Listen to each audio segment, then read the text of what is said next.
The crimson horizon bled into the Montana sky as Josephine Dawson winced at the cold iron cutting into her wrists. Tears streamed down her dirt-streaked face while she stood trembling on the wooden platform outside Goldfield's dusty trading post. The year was 1878, and human dignity came with a price tag in this corner of the untamed West. Men circled around her like vultures, their hungry eyes assessing her worth as if she were livestock. At 20 years old, her life had become nothing more than a transaction. $50 for the girl, called out a portly man with yellowing teeth, tobacco juice dribbling into his unkempt beard.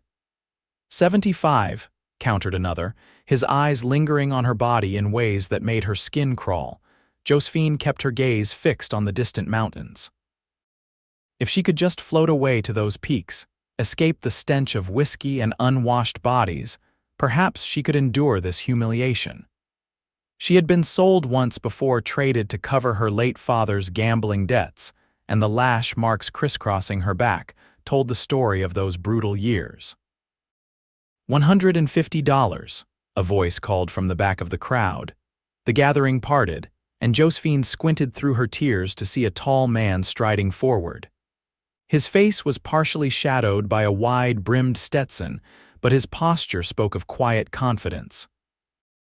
Unlike the others, his gaze met hers directly rather than leering at her body. "Samuel Stone's lost his mind," someone muttered. "That's triple what she's worth." The auctioneer, eager to close the unexpectedly profitable sale, slammed down his gavel. "Sold to Mr. Stone." As the crowd dispersed, grumbling about the excessive price, Samuel approached the platform. Up close, Josephine could see he was younger than she'd first thought, perhaps 28, with sun-weathered skin and eyes the color of a summer storm. His clean-shaven jaw tightened as he observed the crude iron shackles around her wrists. "Keys," he demanded of the auctioneer, dropping a leather pouch heavy with coins onto the wooden planks. When her bonds were removed, Josephine rubbed her raw wrists, waiting for the inevitable moment when he would grab her and drag her away. Instead, he shrugged off his duster and draped it around her shoulders, covering the tattered remains of her dress. "Can you walk, miss?" he asked, his voice surprisingly gentle. She nodded, not trusting herself to speak. "My wagon's just down the street. We'll get you some proper clothes and food." As they walked in silence through Goldfield's main thoroughfare, Josephine struggled to understand this unexpected turn of events. Experience had taught her that kindness always came with conditions, often crueler than outright malice. She stole glances at her new owner, trying to decipher what kind of man had paid such an exorbitant price for her. Samuel helped her into a sturdy wagon laden with supplies. "My ranch is about 3 hours' ride from town," he explained, climbing up beside her. "Not much to look at, but it's peaceful." As the wagon lurched forward, Josephine finally found her voice. "Why did you buy me, Mr. Stone?" He kept his eyes on the road ahead. "I didn't buy you, Miss Dawson. I bought your freedom. There's a difference." "You know my name," I asked around, "heard about your situation." His hands tightened on the reins. "No person should be sold like cattle." "What will you expect of me?" she asked bluntly, needing to understand the terms of her new captivity. Samuel glanced at her, his expression unreadable. "For now, just to heal. The rest we'll figure out in time." As the wagon rolled through the Montana countryside, Josephine watched the town of Goldfield shrink behind them. She didn't dare hope for genuine kindness, but for the moment, she allowed herself to breathe freely as the late afternoon sun warmed her face through the clouds. The Stone Ranch appeared on the horizon as dusk approached a modest homestead nestled against a backdrop of rolling hills and pine forests. A small cabin with a stone chimney stood beside a sturdy barn and corral. It wasn't grand by any measure, but as they drew closer, Josephine noticed the careful attention to details. The neatly stacked firewood, the small garden plot, the clean, swept porch. Samuel brought the wagon to a halt and jumped down. "Welcome to Whispering Pines," he said, offering his hand to help her down. Josephine hesitated before accepting his assistance, her legs unsteady after the long journey. The scent of pine and earth filled her nostrils, a welcome change from the stale sweat and alcohol of the trading post. "You live here alone?" she asked, scanning the property. "Just me and the livestock," he replied. "And my dog, Rusty, though he's probably out chasing rabbits." Inside the cabin, Josephine was surprised by its orderliness. A central room served as both kitchen and living area, with a stone fireplace dominating one wall. A short hallway led to what she presumed were bedrooms. "You can have the bedroom on the right," Samuel said, carrying in her small bundle of belongings all that remained of her previous life. "I'll sleep in the barn until we sort out more permanent arrangements." "The barn?" she questioned, frowning. "I don't understand," Samuel sighed, setting a kettle on the cast iron stove. "Miss Dawson, I meant what I said in town. I didn't buy you to own you. I saw someone in trouble and had the means to help. No one does something for nothing, Mr. Stone. Call me Samuel." He struck a match to light the stove. "And you're right, I do want something." He turned to face her, his expression serious. "This ranch is too much for one person. I need help with cooking, mending, gardening, honest work for honest pay." Josephine stared at him in disbelief. "You're offering me employment, room, board, and wages. You're free to leave any time you wish, though I'd appreciate 2 weeks' notice." The corners of his mouth twitched upward. "I've grown accustomed to regular meals. I don't know what to say. Say you'll consider it. For now, let me show you to your room so you can rest. You've had a trying day." The bedroom was small but comfortable, with a real bed, not a straw pallet covered in a handmade quilt. A washstand with a basin and pitcher stood in the corner beside a simple wooden chest of drawers. "There's clean water in the pitcher," Samuel said from the doorway. "I'll leave you to settle in. When you're ready, there's food in the kitchen." He paused, then added, "The door has a lock. The key's on the inside." Josephine waited until his footsteps receded before crossing to the door and turning the key in the lock. The simple action, controlling who could enter her space, brought unexpected tears to her eyes. She sank onto the edge of the bed, Samuel's duster still wrapped around her shoulders, and allowed herself to weep quietly. When she emerged an hour later, she had washed her face and done her best to repair her appearance with the meager possessions in her bundle. Samuel was at the stove, stirring something that smelled tantalizingly of beef and herbs. "Feeling better?" he asked without turning around. "Yes, thank you." She approached cautiously. "May I help with anything? You could set the table if you like. Plates are in that cabinet."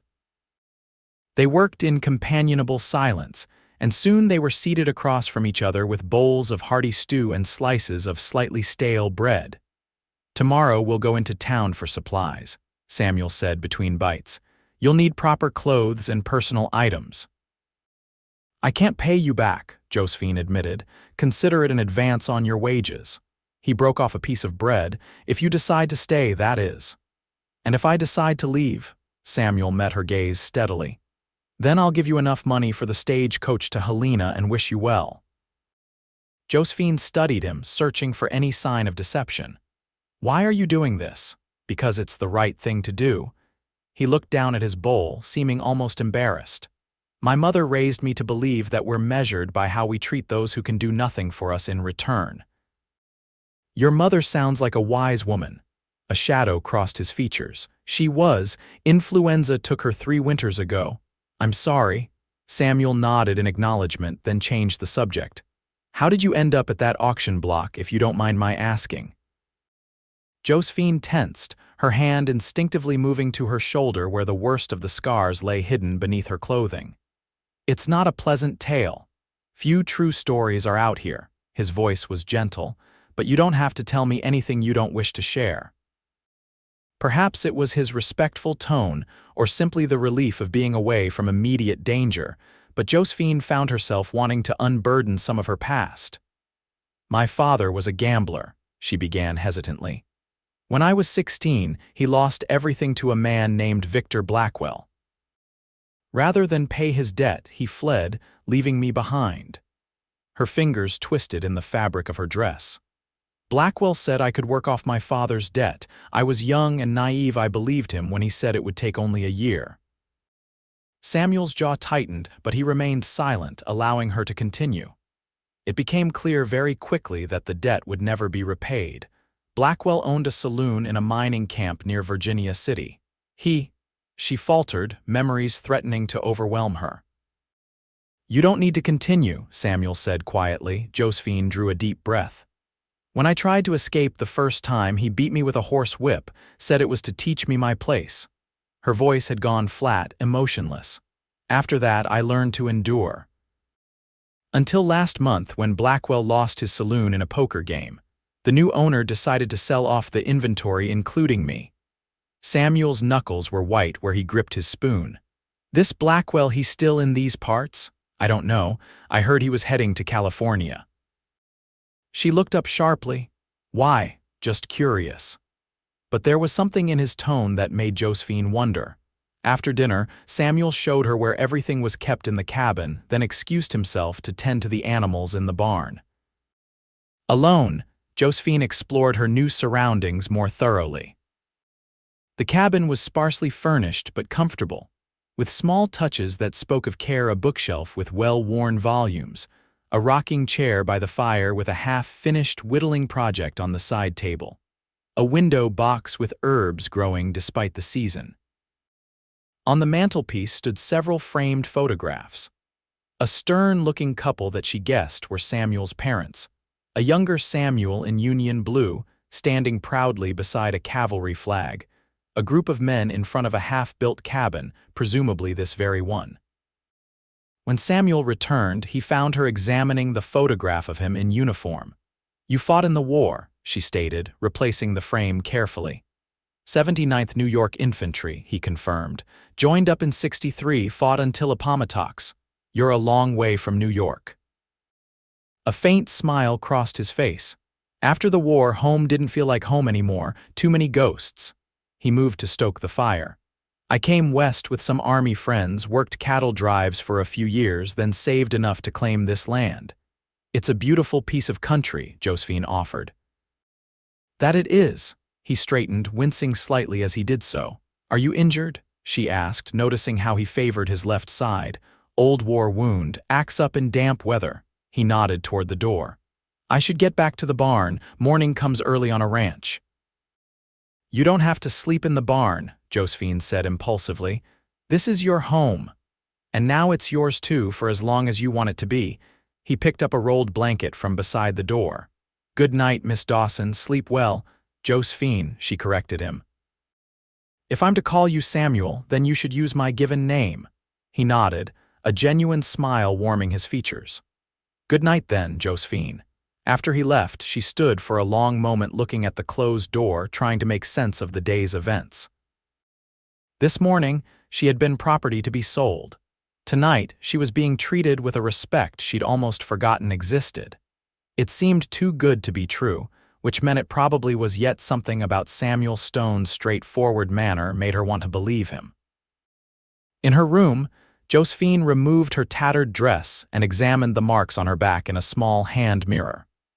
The newest wounds had healed into angry pink lines that crossed the older, silvery scars. Each one carried a memory of pain and humiliation she wished she could forget. She traced one of the longest scars with her fingertips, remembering the day she'd earned it by spilling a drink on an important customer at Blackwell's saloon. The lash had cut so deep she'd fainted from the pain. When she woke, she was lying face down on her pallet while one of the saloon girls cleaned the wound with whiskey. "These will fade in time," the girl had whispered. "Everything does, even the hurt."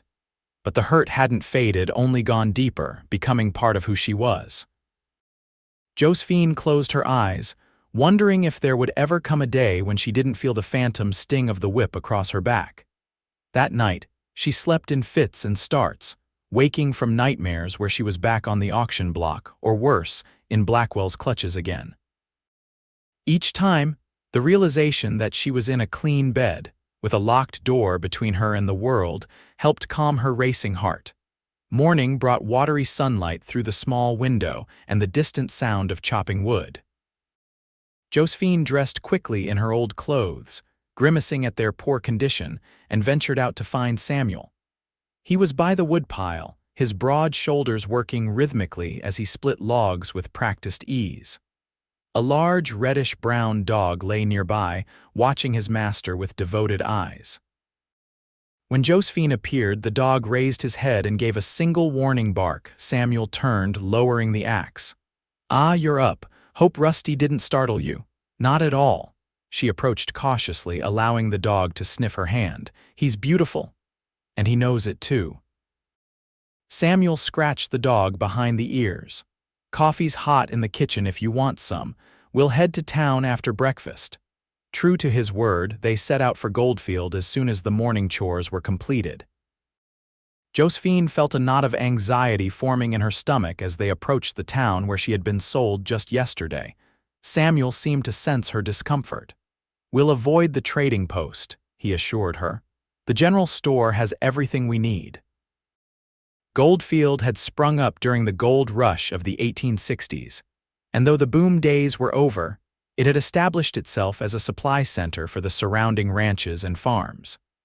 The main street was lined with false-fronted buildings, a hotel, saloon, general store, and a small bank among them. Samuel helped Josephine down from the wagon in front of Hargrove's general merchandise. "Mrs. Hargrove can help you select what you need," he said. "I've got some business at the bank, but I'll be back shortly." Inside the store, Josephine was greeted by a plump, gray-haired woman with kind eyes. "You must be the girl Samuel mentioned," she said warmly. "I'm Martha Hargrove. He asked me to help you find some necessities." "That's very kind of you," Josephine replied, somewhat overwhelmed by the woman's friendliness. "Nonsense, it's my pleasure." She looked Josephine up and down critically. "First things first, we need to get you properly outfitted." Over the next hour, Mrs. Hargrove helped Josephine select several practical dresses, undergarments, a warm coat, sturdy boots, and various toiletries. With each item added to the growing pile, Josephine grew more uncomfortable about the mounting cost.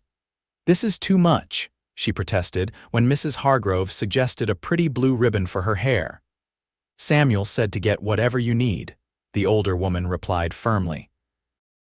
"And a woman needs a little something pretty now and then, doesn't she?" When Samuel returned, Josephine expected him to balk at the extensive collection of goods, but he merely nodded in approval and paid without comment. As they loaded the packages into the wagon, Josephine noticed several men from yesterday's auction watching them from across the street. She ducked her head, trying to make herself smaller. Samuel followed her gaze and frowned. "Ignore them," he said quietly. "They can't hurt you now." "They're probably wondering why you'd waste so much money on damaged goods," she murmured, unable to keep the bitterness from her voice. Samuel's expression hardened. "Anyone who thinks of people as goods isn't worth the dirt under your boots." He helped her into the wagon with gentle hands. "And you're not damaged, Josephine. You're a survivor." On the return journey, they stopped at a small creek to water the horses and eat a simple lunch of bread, cheese, and apples that Mrs. Hargrove had packed for them. Seated on a fallen log beside the burbling water, Josephine found herself studying Samuel as he tossed small twigs into the current. "Mrs. Hargrove seems very fond of you," she observed. A smile touched his lips. "She's been looking after me since I arrived in these parts. Her husband was the first to hire me when I came west, taught me ranching before I got my own place." His expression sobered. "He passed on 2 years ago, heart troubles. I'm sorry, you've lost a lot of people. That's life out here." He skipped a stone across the water. "What about you?" "Any family besides your father?" Josephine shook her head. "My mother died when I was very young. It was just father and me, moving from town to town, following his luck at the card tables." She wrapped her arms around herself. "I used to dream of having a real home, a place that didn't change with the wind." Samuel was quiet for a moment. "Well, Whispering Pines isn't much, but it's steady as they come." "Why did you name it that?" "There's a grove of pines at the north end of the property. When the wind blows through them just right, sounds like they're whispering secrets." He glanced at her, a hint of embarrassment coloring his cheeks. "Foolish name, I suppose." No, Josephine said softly. I think it's perfect. They arrived back at the ranch in the late afternoon. While Samuel tended to the horses, Josephine took her new possessions to her room. The simple act of placing her own clothes in the drawer, arranging her hairbrush and small mirror on the washstand, gave her a strange feeling of permanence she hadn't experienced in years. That evening, she insisted on cooking dinner, using some of the fresh supplies they'd purchased. Samuel watched with appreciation as she moved confidently around the kitchen. "Where did you learn to cook like this?" he asked as they sat down to a meal of pan-fried chicken, potatoes, and greens. "One of the girls at Blackwell's taught me, said it might keep me out of his way if I made myself useful in the kitchen." Josephine served him a generous portion. Turns out she was right, some days anyway. They fell into an easy routine over the following weeks. Josephine took charge of the household tasks, cooking, cleaning, mending, while Samuel worked the ranch. He had a small herd of cattle, a few horses, and grew enough hay and vegetables to be largely self-sufficient. It was a simple life, governed by the rhythm of seasons and the needs of the animals, but Josephine found an unexpected contentment in the predictability of their days. As winter settled over the Montana landscape, they spent evenings by the fire. Samuel taught her to play chess and read aloud from his collection of books, everything from Shakespeare to dime novels about the frontier. Sometimes they just talked, sharing stories of their lives before they met. Samuel spoke of his childhood in New York, his time in the war, and his journey west. Josephine gradually revealed more about her past, finding that each confession lightened the burden she carried. Samuel never pushed for details she wasn't ready to share, and he never once made her feel ashamed of what had been done to her. His quiet respect began to heal wounds that went far deeper than the scars on her back. One evening in early December, a blizzard howled around the cabin, the wind finding every crack and crevice to send icy drafts skittering across the floor. They had moved the rocking chair and an armchair close to the fire, and Josephine was mending one of Samuel's shirts while he cleaned his rifle. "Will the animals be all right in this weather?" she asked, glancing toward the window where snow pelted against the glass. "They're snug in the barn," Samuel assured her. "I added extra hay before the storm hit." Josephine nodded, returning to her stitching. After a moment, she said, "I've been thinking about what you said when we first met about buying my freedom." Samuel set the rifle aside, giving her his full attention. "What about it? You've kept your word. I've been free to leave at any time." She smoothed the fabric in her lap. "But I haven't wanted to. I'm glad." His voice was soft. "I've grown accustomed to your company, as I have yours." She took a deep breath. "I want to stay, Samuel, not just as your housekeeper, but as your friend." Something flickered in his eyes, warmth mingled with what might have been disappointment. "I'd be honored to call you my friend, Josephine." She wanted to say more, to explain the confusing feelings that had been growing within her, but the words wouldn't come. Instead, she smiled and returned to her mending, aware of his gaze lingering on her face. Later that night, Josephine woke screaming from a nightmare in which Blackwell had found her and was dragging her back to his saloon. The bedroom door flew open, and Samuel stood there in his long underwear, rifle in hand. "What is it? Are you hurt?" His eyes scanned the room for intruders. "Just a dream," she gasped, clutching the quilt to her chest. "I'm sorry to wake you." Samuel lowered the rifle, his shoulders relaxing. "No need to apologize. We all have our demons that visit in the night." Embarrassed, Josephine wiped away tears she hadn't realized she'd shed. "Mine seemed particularly persistent. Would it help to talk about it?" He remained in the doorway, respecting her privacy. She shook her head, then reconsidered. "Actually, perhaps it would." She gestured to the edge of the bed. "Would you sit a moment?" Samuel hesitated before carefully setting the rifle against the wall and perching on the very edge of the mattress. In the faint moonlight filtering through the window, his features were softened, his usual reserve less apparent. "I dreamed that Blackwell found me," Josephine confessed. "That he took me back," and she broke off, shuddering. "That won't happen," Samuel said firmly. "I won't let it. You can't promise that. You don't know him. I know enough. His voice hardened. Men like that are cowards at heart. They prey on those they perceive as weaker, but they run when confronted by someone their own size. Josephine reached out impulsively, taking his hand. Thank you for coming to my rescue today and every day since. Samuel's fingers curled around hers, warm and calloused. You're worth rescuing, Josephine. I hope someday you'll believe that as strongly as I do. The intimacy of the moment sitting together in her darkened bedroom, holding hands, suddenly registered with both of them. Samuel gently withdrew his hand and stood. Try to get some rest, he said. I'll be close if you need anything. After he left, Josephine lay awake for a long time, her hand still tingling where he had touched it. The blizzard lasted 3 days, keeping them confined to the cabin. They passed the time with domestic tasks and conversation, each growing more comfortable in the other's presence. Josephine noticed how Samuel's eyes often followed her movements, and how he found small excuses to be near her, reaching for the same book, offering to help with the dishes, teaching her how to play a card game that required them to sit knee to knee at the small table.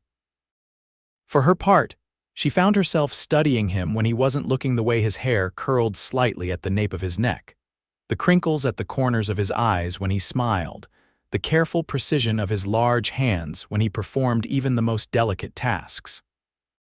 She caught herself wondering what those hands would feel like caressing her skin rather than just brushing against it accidentally. Such thoughts both thrilled and terrified her. Her experiences with men had left her believing that physical desire was something to be endured rather than enjoyed. Yet there was something in Samuel's gentle manner that awakened feelings she had thought beaten out of her long ago. When the storm finally broke, Samuel spent a full day digging them out and checking on the animals. He returned to the cabin exhausted but satisfied that all was well. Found a tree down across the north pasture fence, he reported as he hung his snow-covered coat by the door.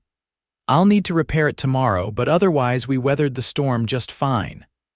I've made stew, Josephine told him, ladling a generous portion into a bowl. And I found some preserves in the cellar, blackberry, I think. You're spoiling me, Samuel said with a grateful smile as he sat at the table. I used to consider salt pork and beans a feast before you came along. Well, we can't have that, she teased, sitting opposite him. A man working as hard as you needs proper nourishment. They ate in companionable silence for a while before Samuel said, Christmas is coming soon. Is there anything special you'd like to do to celebrate? Josephine looked up in surprise. I hadn't thought about it. It's been years since I properly observed Christmas. Neither have I, he admitted, but I thought perhaps this year. He trailed off, suddenly seeming embarrassed. I'd like that, Josephine said softly. Very much. Samuel's face brightened. We could cut a pine tree from the North Grove. And maybe ride into town for some special foods and small gifts.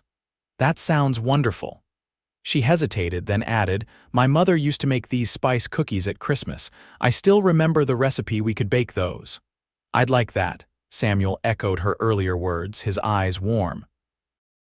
The next day, Samuel went to repair the fence while Josephine cleaned the cabin thoroughly and began preparations for their Christmas celebration. She was humming to herself as she kneaded dough for bread when she heard the sound of approaching horses. Wiping her hands on her apron, she went to the window and froze. 3 riders were approaching the cabin, and she recognized the man in the lead instantly, Victor Blackwell. His bulky frame and distinctive black hat were unmistakable, even at a distance. Panic seized her. Samuel was at the far end of the property. There was no way he would hear her if she called for help. For a wild moment, she considered barricading the door or fleeing out the back, but there was nowhere to hide in the snow-covered landscape. Taking a deep breath, Josephine decided to face her tormentor directly. She removed her apron and smoothed down her dress, determined not to show fear. Then she stepped onto the porch just as the riders reached the yard. Well, well, Blackwell drawled, his piggy eyes gleaming with malice. If it isn't little Josie, thought I'd seen the last of you. What do you want, Blackwell? she asked, proud that her voice remained steady. "Is that any way to greet an old friend?" He dismounted, handing his reins to one of his companions. "Especially when I've come all this way to find you." "We were never friends," Josephine stated flatly. "And I have nothing to say to you." Blackwell's face hardened. "You always were an ungrateful little bitch. After all I did for you, all you did." Incredulity made her voice rise. "You beat me, humiliated me, and then sold me like an animal. And it seems you landed on your feet." He gestured to the cabin. "Shacked up with some rancher, moving up in the world, aren't you?" "Mr. Stone is my employer," Josephine said coldly. "He's a decent man, something you wouldn't understand." Blackwell's laugh was ugly. "Employer. Is that what they call it these days?" He took a step toward the porch. "Well, your employer paid good money for what rightfully belongs to me. I've come to rectify that mistake." "I belong to no one," Josephine declared, even as fear tightened her throat. "Least of all you." "We'll see about that." Blackwell mounted the porch steps, his boots thudding heavily on the wooden planks. "Where is this Mr. Stone? I'd like to make him an offer he can't refuse." Before Josephine could respond, the distant crack of a rifle echoed across the yard. Blackwell froze mid-step. "That would be Mr. Stone now," Josephine said, relief flooding through her. "And he's an excellent shot." Samuel appeared at the edge of the property, rifle raised, advancing steadily toward the cabin. Even at a distance, his fury was evident in the rigid set of his shoulders and the deliberate pace of his stride. "I suggest you gentlemen get back on your horses," Josephine continued, newfound confidence strengthening her voice. "Mr. Stone doesn't take kindly to trespassers." Blackwell's companions had already begun to retreat, clearly wanting no part of a confrontation with an armed man. But Blackwell himself stood his ground, his face flushing with anger. "This isn't over, Josie," he hissed. "You think you're free of me, you'll never be free." "Step away from the lady," Samuel called, now close enough for his voice to carry clearly. "And get off my property." Blackwell turned to face Samuel, his hand hovering near the pistol at his hip. "This is a private conversation between me and my property." Samuel's rifle didn't waver. "The only property you're standing on is mine, and I'm asking you to leave. Once." There was something in Samuel's voice, a cold certainty that promised violence that made even Blackwell reconsider. He glanced back at Josephine, then at Samuel, calculating his odds. "Fine," he finally spat. "But this isn't finished." He jabbed a finger at Josephine. "Remember what I said, you'll never be free of me." He stomped down the steps and mounted his horse, then wheeled the animal around to face the cabin once more. "I paid good money for those scars on her back," he called to Samuel. "You're welcome to enjoy them now, but she'll always carry my mark." With that parting shot, he galloped away, his companions following quickly behind. Samuel waited until they were well out of sight before lowering his rifle and hurrying to the porch. "Are you all right? Did he hurt you?" Josephine shook her head, suddenly feeling light-headed as the tension drained away. "No, I'm fine, he just said things." "Let's get inside," Samuel urged, guiding her gently by the elbow. "It's cold out here." In the warmth of the cabin, Josephine sank into a chair, her legs trembling too much to support her. Samuel poured her a small measure of whiskey from a bottle kept for medicinal purposes. "Drink this," he instructed. "It will help with the shock." She sipped the fiery liquid, grimacing at the burn but grateful for its steadying effect. "How did you know to come back?" "I didn't," Samuel admitted, kneeling before her to look into her face. "I forgot my water canteen and was returning to get it when I saw the riders approach." His expression darkened. "That was Blackwell, wasn't it?" Josephine nodded. "He said he came to reclaim what belongs to him." "You don't belong to him or anyone else," Samuel said fiercely. "No one has the right to own another human being. He seems to think otherwise." She took another sip of whiskey. "What if he comes back? Then I'll be ready for him." Samuel's jaw set in a hard line. "But I don't think he will. Men like that are all bluster when confronted." "You don't know him," Josephine whispered. "He's vindictive and patient. If he says he'll come back, he means it." Samuel took her free hand, holding it between both of his. Listen to me, Josephine. I won't let him hurt you again, I promise you that. The sincerity in his voice made her throat tighten with emotion. Thank you, she managed. He smiled gently. Now, how about we finish that bread you were making? Nothing restores the spirit like the smell of baking bread. In the days that followed, Samuel took extra precautions, keeping his rifle close, checking the property boundaries regularly, and making sure the barn and cabin doors were securely bolted at night. But as a week passed with no sign of Blackwell, they both began to relax slightly. Christmas preparations provided a welcome distraction. True to his word, Samuel cut a small pine tree from the north grove and set it up in the corner of the main room. Josephine decorated it with strings of dried berries, paper stars she crafted from old newspapers, and a few glass ornaments Samuel purchased in town on Christmas Eve. They baked spice cookies following Josephine's mother's recipe, filling the cabin with the fragrance of cinnamon and cloves. As they worked side by side in the kitchen, Josephine found herself stealing glances at Samuel, the concentration in his face as he carefully cut out star shapes, the flour dusting his dark hair, the pleased smile when his cookies turned out well. "You're staring," he said without looking up from his task. Josephine felt heat rush to her cheeks. "I was just thinking how different this Christmas is from any I've known." Now he did look at her, his eyes softening. "Different in a good way, I hope. The best way," she assured him. "I never thought I'd have this again, a home, safety, someone to share the holidays with." Samuel's gaze lingered on her face. "I'm glad you're here, Josephine. The cabin was just a place to sleep before you came. Now it feels like a home." The air between them seemed to thicken with unspoken feelings. Josephine found herself leaning slightly toward him, drawn by something she couldn't name. Samuel's eyes dropped to her lips, and for a breathless moment she thought he might kiss her. Instead, he cleared his throat and stepped back, breaking the spell. "I should check on the animals before the light fails," he said, his voice rougher than usual. Josephine nodded, trying to hide her disappointment. "Of course, supper will be ready when you return." After he left, she pressed her hands to her heated cheeks, confused by her own reaction. Did she want Samuel to kiss her? The very idea should have terrified her after what she'd endured at men's hands, yet there was nothing frightening about Samuel's gentle attentions. Instead, they awakened a yearning she had thought long dead. That evening, they exchanged simple gifts by the light of the fire and the candles on the tree. Samuel gave her a leather-bound journal and a fountain pen. "I've noticed you sometimes writing with scraps of pencil on the backs of old newspapers," he explained. "I thought you might like something proper for your thoughts." Touched by his thoughtfulness, Josephine ran her fingers over the smooth cover. "It's beautiful, thank you." Her gift to him was a hand-knitted scarf in deep blue wool that matched his eyes. She'd worked on it secretly during the evenings after he retired, using yarn purchased with her own wages. "This is fine work," Samuel said admiringly, wrapping it around his neck. "I've never had anything so well made."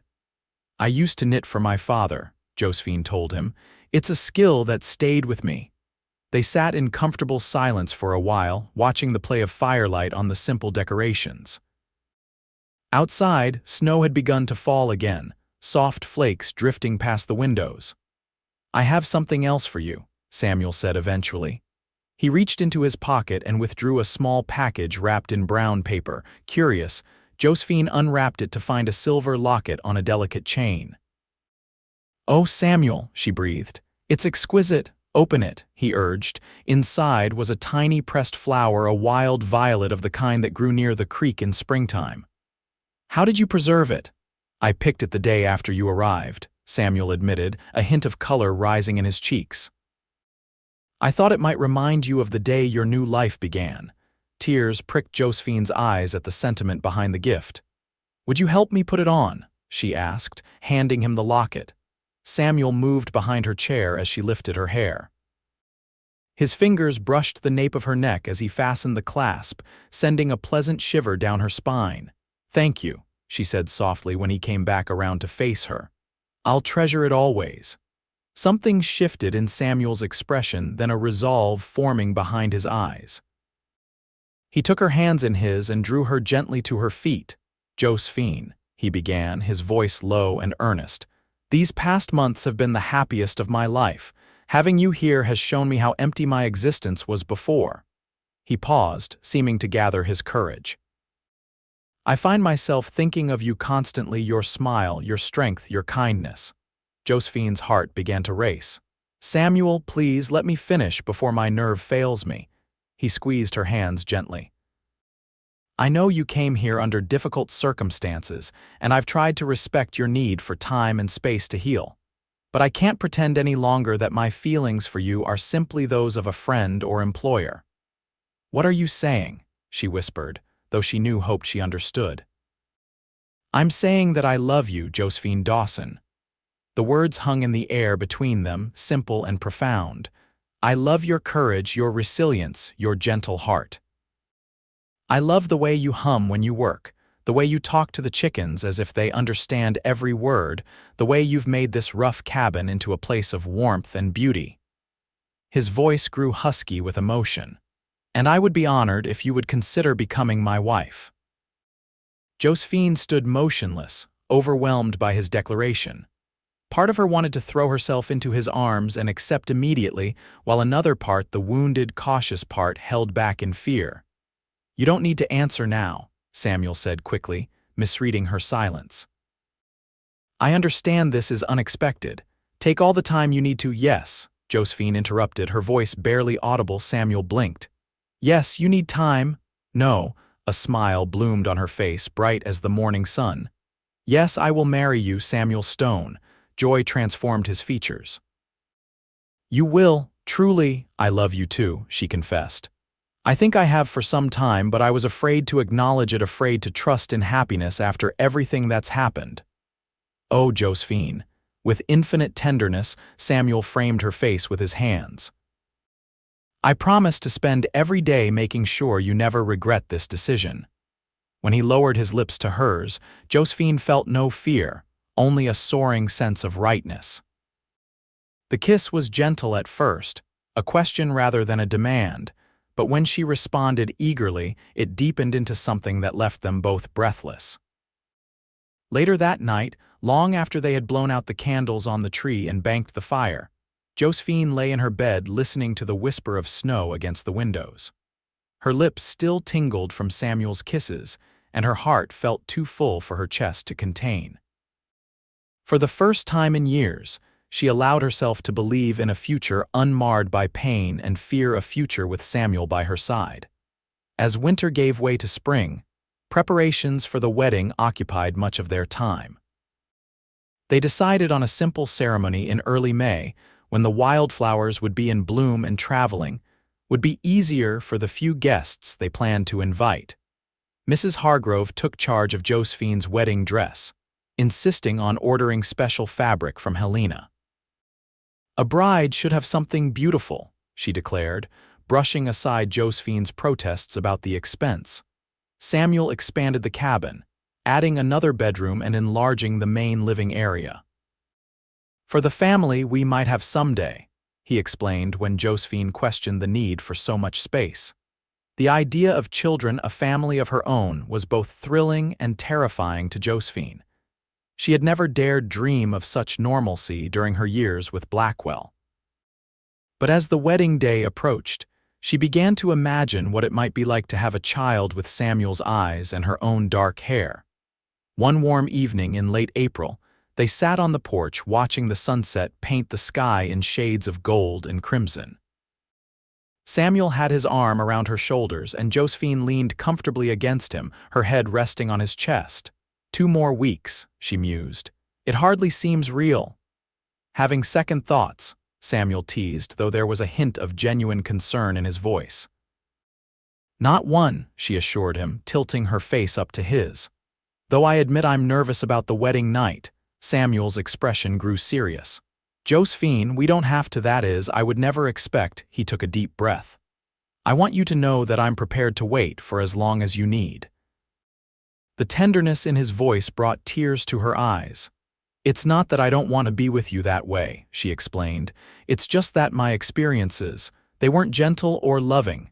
Samuel's arm tightened around her protectively. "I understand. And whenever you're ready, if you're ever ready, it will be different. I promise you that." Josephine reached up to touch his face. "I believe you, and I do want to be your wife in every sense of the word. I just may need patience." "Patience I have in abundance," Samuel said with a gentle smile. "After all, I waited 30 years to find you." The day before the wedding, Josephine was in the kitchen preparing food for the small reception when there was a knock at the door. Samuel had gone to town to collect the minister who would perform the ceremony, so she wiped her hands on her apron and went to answer it herself. Her blood froze in her veins when she saw Victor Blackwell standing on the porch, a malicious smile on his fleshy face. "Hello, Josie," he drawled. "Miss me?" Josephine tried to slam the door, but Blackwell's boot wedged in the opening. With a brutal shove, he forced his way inside, sending her stumbling backward. "Now, is that any way to treat an old friend?" He closed the door behind him, cutting off her escape route. "Especially when I've come to offer my congratulations on your upcoming nuptials." "How did you know?" Josephine demanded, backing away as he advanced into the room. "Small towns talk," Blackwell replied with a shrug, "and I've been keeping an eye on you, waiting for the right moment." "Samuel will be back soon," she warned, glancing around for a weapon. Blackwell laughed. "I know exactly where your precious Samuel is, in town with the preacher. That's why I chose today to visit." His expression hardened. "You didn't really think I'd let you live happily ever after, did you? After the way you humiliated me." "I never did anything to you," Josephine protested, her back now against the kitchen table. "You exist," Blackwell spat, "walking around free thinking you're better than me." He reached for her, grabbing her arm in a painful grip. "I'm going to remind you of your place." Josephine's fear suddenly crystallized into rage at this man who had tormented her for years, who now threatened to destroy the happiness she had found. With a strength born of desperation, she grabbed a cast iron skillet from the stove and swung it with all her might.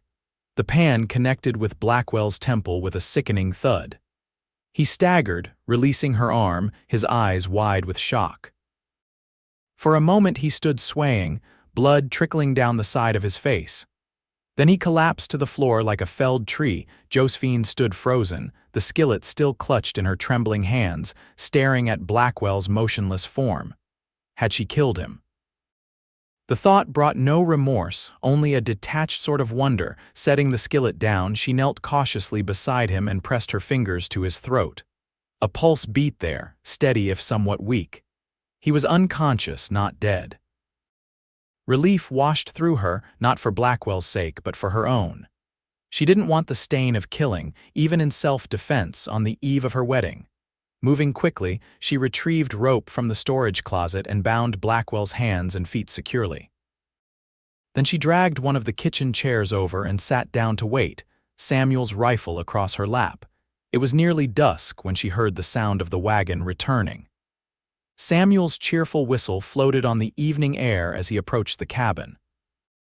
The whistle cut off abruptly when he opened the door and took in the scene before him, Josephine with the rifle, Blackwell bound and still unconscious on the floor. "Josephine, what happened?" Samuel rushed to her side, his face pale with concern. In a steady voice, Josephine recounted Blackwell's arrival and attack. "I hit him with the skillet," she concluded. "I didn't know what else to do." Samuel's expression darkened as he listened. When she finished, he knelt beside her chair and took her hands in his. "You did exactly right," he assured her. "Are you hurt?" "No, just shaken." She glanced at Blackwell's prone form. "What should we do with him?" Before Samuel could answer, Blackwell groaned, beginning to stir. Samuel stood, positioning himself protectively in front of Josephine. "Don't bother getting up," he told Blackwell coldly as the man's eyes fluttered open. "You're not going anywhere." Blackwell squinted up at them, confusion giving way to rage as awareness returned. He struggled against his bonds, cursing viciously when he found them secure. "I'll kill you both for this," he snarled. "You think these ropes can hold me forever?" "They don't need to," Samuel replied calmly. just until the sheriff arrives." He turned to Josephine. "I'll ride into town tonight and bring Sheriff Taylor back first thing in the morning." "You'd leave me alone with him?" she asked, unable to keep the alarm from her voice. "Of course not," Samuel smiled grimly. "Reverend Walsh is waiting in the wagon. He'll stay with you while I'm gone." As if on cue, there was a knock at the door. Samuel opened it to admit a tall, thin man with iron gray hair and kind eyes. "Reverend, I apologize for the unusual circumstances," Samuel said, "but I need to ask a favor." The minister took in the scene with remarkable composure. "Of course, my son, how can I help?"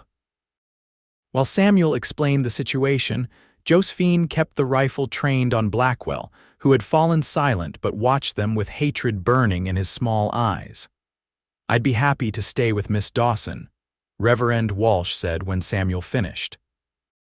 "Though I must say, this is not how I expected to spend the eve of a wedding." Despite everything, Josephine found herself smiling at the minister's dry humor. "Nor I, Reverend. I hope it won't put you off performing the ceremony tomorrow." "Not at all, my dear. If anything, it reinforces my belief that you and Samuel are well matched. Not every bride can defend herself so effectively." Samuel collected his coat and checked his pistol. "I'll be back by dawn," he promised, kissing Josephine's cheek. "Try to get some rest." After he left, Reverend Walsh insisted on taking the first watch while Josephine tried to sleep. But rest eluded her, and after an hour of staring at the ceiling, she returned to the main room. "You should be sleeping, my dear," the minister chided gently. "I can't." She settled into a chair opposite him, the bound Blackwell visible from where they sat. "Every time I close my eyes, I see him breaking in again." Walsh nodded in understanding. "Perhaps this is an opportunity then, an opportunity to face your fear directly." He gestured toward Blackwell. "This man has haunted you for years, has he not? Yet today, when he threatened you, you defended yourself admirably." Josephine considered this. "I didn't think," she admitted. "I just acted." "Exactly, because deep down you know he has no real power over you anymore." The minister's eyes were kind but penetrating. "The scars he left are just that, marks on the body. They don't define you." His words struck a chord within her.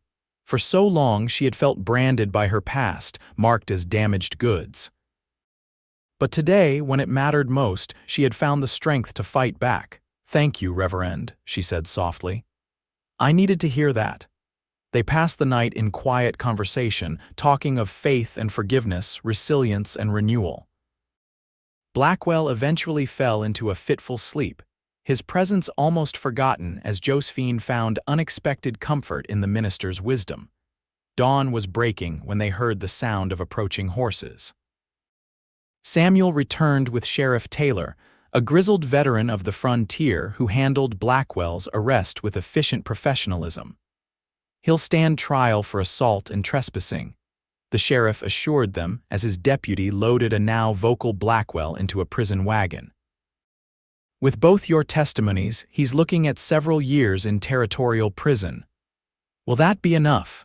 Josephine asked quietly after the lawmen departed with their prisoner. "He's threatened to kill us." Samuel wrapped an arm around her shoulders. "He's all bluster, that one. And after today, everyone in the territory will know that you're not a woman to be trifled with." "I was so afraid," she confessed, "not just of him hurting me, but of him taking away our future." "Nothing and no one can do that," Samuel promised. "Not unless we let them." He tilted her chin up gently. "Now, are you still planning to marry me today? I'd understand if you wanted to postpone after all this excitement." Josephine considered the question seriously. The confrontation with Blackwell had been terrifying, yet strangely liberating. For the first time, she felt truly free of his shadow, not because someone else had rescued her, but because she had found the courage to rescue herself. "I've never been more certain of anything," she told Samuel. "Today is our day and nothing is going to spoil it." Their wedding took place that afternoon under the whispering pines that gave the ranch its name. Mrs. Hargrove had decorated the grove with ribbons and wildflowers, transforming the simple setting into something magical. Josephine wore the dress of cream-colored silk that had arrived from Helena just in time, with Samuel's locket at her throat and a crown of spring blossoms in her hair. Samuel, handsome in a new suit, watched her approach with such love in his eyes that Josephine felt her heart might burst with happiness. Reverend Walsh, showing no signs of fatigue from his unusual night, conducted the ceremony with warmth and dignity. "I take you, Josephine, to be my lawfully wedded wife," Samuel vowed, his voice strong and clear.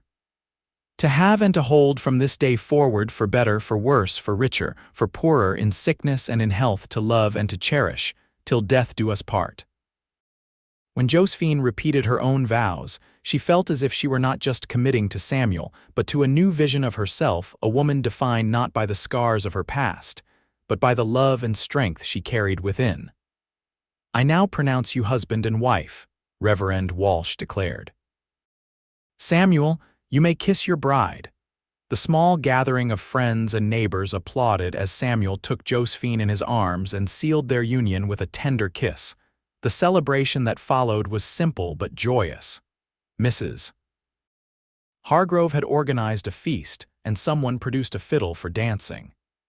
As the sun began to set, casting long golden rays through the pine branches, Samuel led Josephine away from the festivities and down to the creek where they had stopped on their first journey from town together. "Happy?"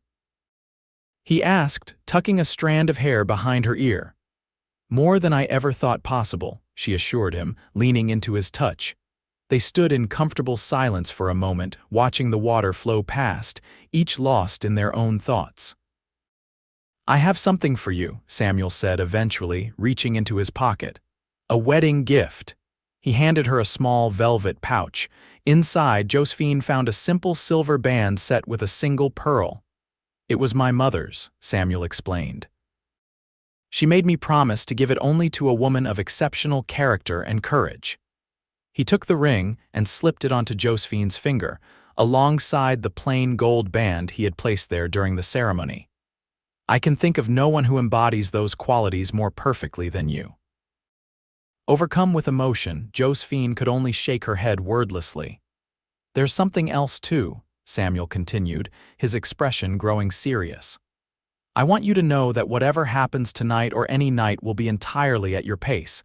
There is no rush, no expectation." Josephine laid her hand against his cheek. "Samuel Stone, I have never in my life met a man as patient and kind as you, but tonight I don't want patience." She rose on her toes to whisper in his ear. "Tonight I want to be your wife in every sense." The look that blazed in his eyes made her breath catch. "Are you certain?" Completely. And she was. For the first time, she felt no fear at the thought of physical intimacy, only anticipation. They returned to the celebration hand in hand, staying just long enough to thank their guests before retiring to the cabin that was now their home. Samuel had prepared the master bedroom with fresh linens and wildflowers, and a bottle of champagne, a luxury in these parts, chilled in a bucket of spring water. As the door closed behind them, a moment of shyness fell between them. They had shared kisses and embraces during their engagement, but always with careful restraint. Now, the knowledge that there were no more boundaries made them both hesitate. "Perhaps some champagne," Samuel suggested, moving to open the bottle. "Samuel," Josephine said softly, "come here." He set the bottle down and turned to her. Josephine held out her hand, and when he took it, she drew him to sit beside her on the edge of the bed. "I'm nervous," she admitted, "but not afraid, not with you." Samuel brought her hand to his lips. "I love you, Josephine Stone." The sound of her new name brought a smile to her face. "I love you too, and I trust you completely." With gentle fingers, she began to undo the buttons of his shirt. Samuel sat perfectly still, allowing her to set the pace. When she had removed his shirt, she guided his hands to the laces of her wedding dress. "Help me," she asked. With careful precision, Samuel loosened the lacings. As the dress slipped from her shoulders, Josephine steeled herself for his reaction to the scars that marked her back. But when the garment fell away, Samuel made no sound of disgust or pity. Instead, he leaned forward and pressed his lips to her bare shoulder in a gesture of such tenderness that tears sprang to her eyes. "You are beautiful," he whispered, his breath warm against her skin. "Every inch of you." Slowly, reverently, Samuel traced the scars on her back with gentle fingertips. Where she expected shame, she felt only a profound sense of acceptance. Each scar was a part of her story, and Samuel honored them as such. "No more pain," he promised, his voice husky with emotion. "Not ever again, if I can help it." Josephine turned in his arms, her fears dissolving in the warmth of his gaze. "Show me," she whispered. "Show me how it's supposed to be," and he did. With infinite patience and care, Samuel introduced Josephine to a kind of physical love she had never known existed, one based on mutual desire and respect, where pleasure was given and received freely.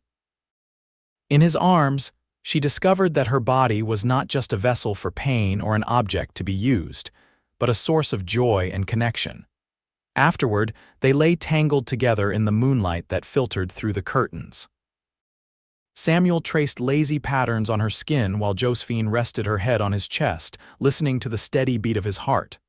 "What are you thinking?" he asked, pressing a kiss to her forehead. "That I never knew it could be like that," she replied honestly. "That loving could feel so sacred." Samuel's arms tightened around her. "That's exactly what it is between us, sacred." As she drifted toward sleep, Josephine felt a profound sense of peace settle over her. The scars on her back no longer seemed like marks of shame, but badges of survival, proof that she had endured the worst and emerged stronger. And in Samuel's loving embrace, she had found not just safety, but the promise of a future filled with joy.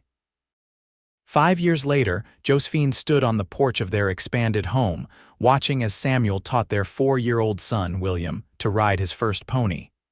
Their 2-year-old daughter, Rose, clung to Josephine's skirts, demanding to be picked up so she could see better. "Up, Mama, up." The little girl insisted, her dark curls so like Josephine's own, bouncing with excitement. Josephine hoisted Rose onto her hip, smiling as the child squealed with delight at the sight of her brother circling the corral on the gentle Shetland pony. "Careful, William," Josephine called. "Remember what Papa showed you about holding the reins." The boy adjusted his grip, his face a picture of concentration beneath the too large hat that had once been Samuel's. The resemblance between father and son was striking, the same storm gray eyes, the same determined set to the jaw. "He's a natural," Samuel declared proudly as he guided the pony around the enclosure. "Just like his mama," Josephine laughed. "I believe you're the horseman in this family, my love." "Nonsense. I've seen you outride half the men in the county." Samuel winked at her. "Though these days you're usually too busy with your students to join me on the trail." It was true. 3 years ago, Josephine had started a small school in one of the outbuildings, teaching the children from neighboring ranches. What began as informal reading lessons had grown into a proper classroom with a dozen pupils of various ages. The territorial government had recently recognized her efforts, providing funds for books and supplies. As William completed another circuit, a wagon appeared on the road leading to their property. Josephine recognized it immediately as belonging to Mrs. Hargrove, now a widow of 5 years and one of their dearest friends. "Martha's here," she called to Samuel. "And it looks like she's brought company." Indeed, beside Mrs. Hargrove sat a young woman Josephine didn't recognize. Samuel helped William dismount and led the pony back to its stall while Josephine went to greet their visitors. "Martha, what a lovely surprise," she said as the older woman descended from the wagon. "And who's your friend?" "This is my niece, Clara," Mrs. Hargrove explained, helping the young woman down. "She's come from Boston to stay with me, and I wanted her to meet some decent folk her own age." Clara was perhaps 18 or 19, with a shy smile and intelligent eyes. "It's a pleasure to meet you, Mrs. Stone. Aunt Martha speaks very highly of you and your husband. Please call me Josephine, and you must stay for dinner, we'd love the company."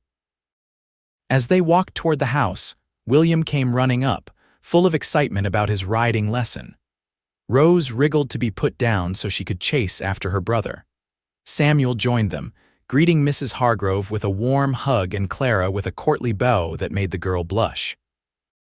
Looking at her family, her strong, kind husband, and their beautiful children, Josephine felt a wave of gratitude so intense it almost brought tears to her eyes.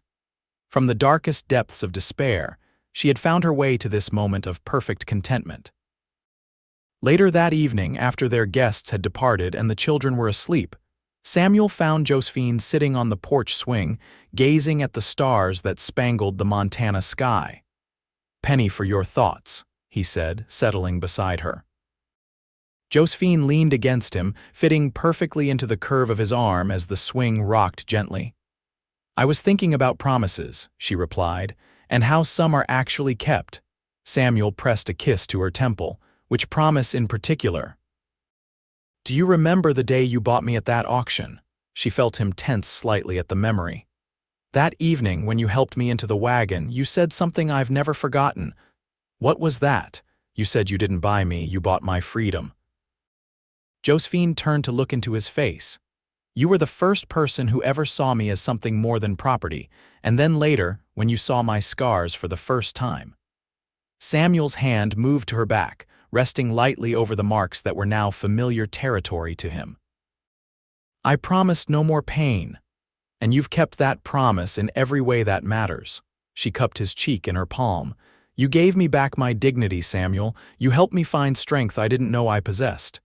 "You always had that strength," he corrected her gently. "I just provided a safe place for you to discover it." Josephine smiled, recognizing the truth in his words. "Either way, I'm grateful. For you, for our children, for this life we've built together." She leaned forward to kiss him, a gesture that still held the same thrill as their first kiss on Christmas Eve years ago. "I love you, Samuel Stone, and I love you, Josephine Stone." He drew her closer, his arms warm and secure around her. "Always have, always will." As they sat together under the vast Montana sky, the scars on Josephine's back were just that, scars. They no longer defined her or determined her worth.